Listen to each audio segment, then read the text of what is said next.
After detective crews left for the evening, the corridors of the Vatican were cloaked in an eerie silence as Connor and Russo delved deeper into the heart of the investigation.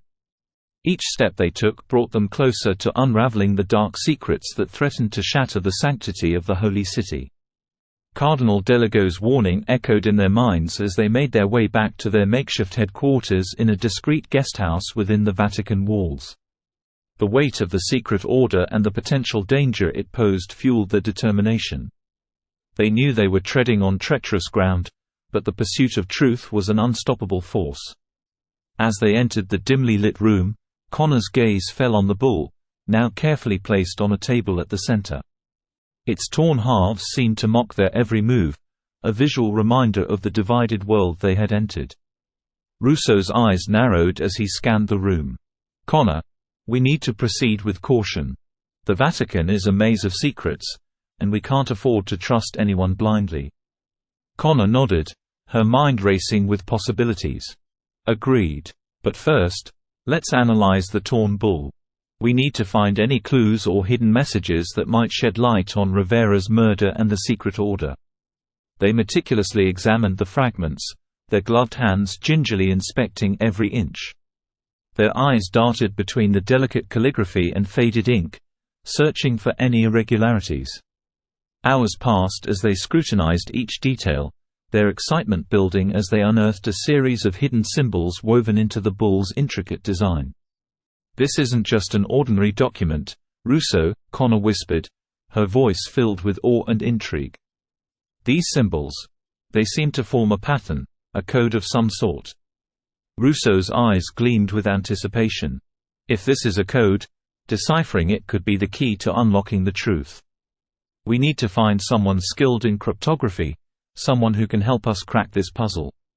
Connor's mind raced through their contacts, searching for the perfect ally. And then it struck her, a renowned professor of cryptology who had worked closely with the Vatican in the past. Professor Jean Delacroix, a West African theologian, possessed both the knowledge and the discretion they needed. Connor dialed the professor's number and explained the urgency of the situation. After a brief pause, Professor Delacroix agreed to meet them under the veil of secrecy. As they waited for the professor's arrival, Connor couldn't shake the feeling of being watched. The shadows seemed to dance ominously around them, concealing hidden figures that observed their every move. The Cardinal's warning rang in her ears once again, amplifying her unease. Just as the tension reached its peak, a soft knock echoed through the room. They turned to see an elderly man with wise, weathered eyes. Professor Delacroix entered cautiously, as if aware of the dangers that lurked within the Vatican's hallowed walls. "Detective Russo, Miss Connor," the professor greeted them, his voice carrying the weight of knowledge and his Kenyan accent. "You have stumbled upon a puzzle that holds great significance. Let us unravel its secrets together." Connor and Russo exchanged a glance, their resolve fortified by the professor's presence. They were now a formidable team, united in their quest for justice and truth. Little did they know that their investigation had caught the attention of a formidable adversary, an adversary determined to protect the secret order at all costs. The wheels of intrigue had been set in motion, and the Vatican's dark underbelly was about to be exposed. As night fell over Vatican City, the shadows deepened, and the battle between light and darkness intensified. Delacroix's eyes widened as he heard the decoded Latin motto from the torn bull. "The Sanctum Seraphim," he whispered, his voice filled with disbelief. An ancient elite order with a nefarious mission. Connor, Russo, and Professor Delacroix exchanged wary glances. The implications of such a revelation were staggering. The Sanctum Seraphim, a clandestine group operating within the Church, indulging in greed, lust, and secrets. The very essence of their mission threatened to undermine the sanctity of the Holy City. Connor's determination grew stronger as she realized the depth of the conspiracy. "Russo, I need to go back to the Vatican archives," she said firmly.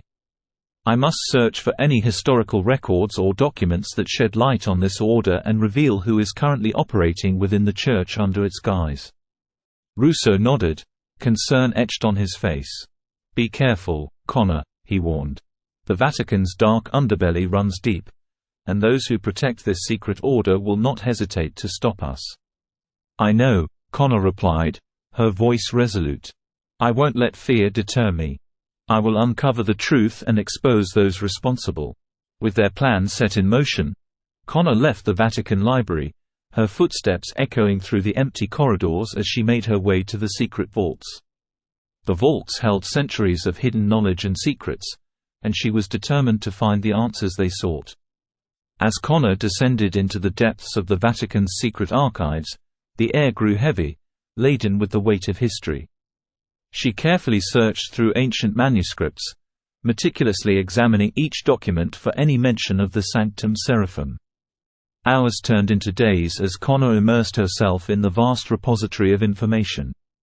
She uncovered fragments of the Order's existence, cryptic references that hinted at their clandestine activities throughout history.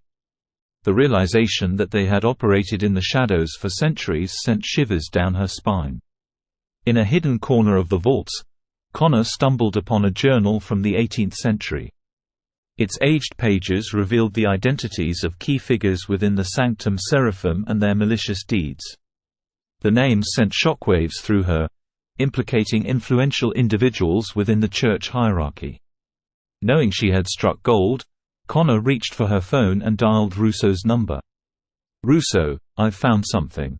The names of those involved, their dark secrets. It's all here." Russo's voice crackled through the phone, filled with anticipation. "Tell me everything, Connor." Connor proceeded to disclose the names she had uncovered, painting a grim picture of corruption and betrayal within the church. She described the chilling rituals and the depths of debauchery in which the Sanctum Seraphim had indulged. Russo listened in silence, absorbing the gravity of the situation. "Connor, we must expose this, bring it to light," he declared. "The church and the world need to know the truth. Meet me back at our headquarters. We'll plan our next move from there."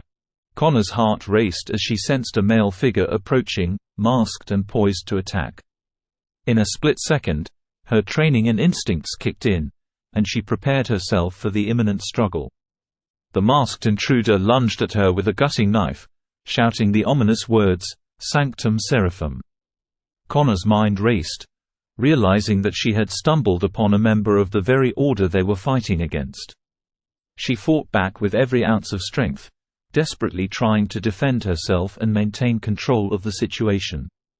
In the midst of their fierce struggle, Connor's instincts guided her to take a risk. She swiftly grabbed at the intruder's mask, determined to reveal their identity. As she tore the mask away, a wave of shock washed over her. Belanavi, the trusted ally they had relied on throughout their investigation. Confusion and betrayal mingled within Connor as she grappled with Belanavi, each fighting for the upper hand. She had no time to process the implications of his allegiance to the Sanctum Seraphim. Her survival and the protection of the evidence were paramount. Summoning her strength and resourcefulness, Connor seized an opportunity. She grabbed a nearby gold and ruby chalice, remnants of a forgotten era, and hurled it toward Belanavi's head. The object struck him, momentarily disorienting him and buying Connor precious seconds. Without hesitation, Connor drew her gun, her hand steady despite the adrenaline coursing through her veins. She fired a warning shot, the sound reverberating through the confined space of the vaults. The bullet whizzed past Belanavi's head, a stark reminder of the lethal force she possessed. Belanavi's eyes widened, realizing the gravity of his situation. He hesitated for a moment, his masked facade replaced by fear and uncertainty. Connor seized the opportunity, backing away from her assailant and regaining control of the situation. "Stay down," she commanded, her voice laced with authority and determination. "You're outnumbered, Belanavi. We know the truth now." Belanavi, defeated and overwhelmed, sank to his knees. His voice trembled as he spoke. I had no choice. They had my family. The Sanctum Seraphim, they threatened them." Connor's gaze softened momentarily, but she remained vigilant. She knew that the web of deception ran deep, and Belanavi's allegiance had been tainted. She cautiously approached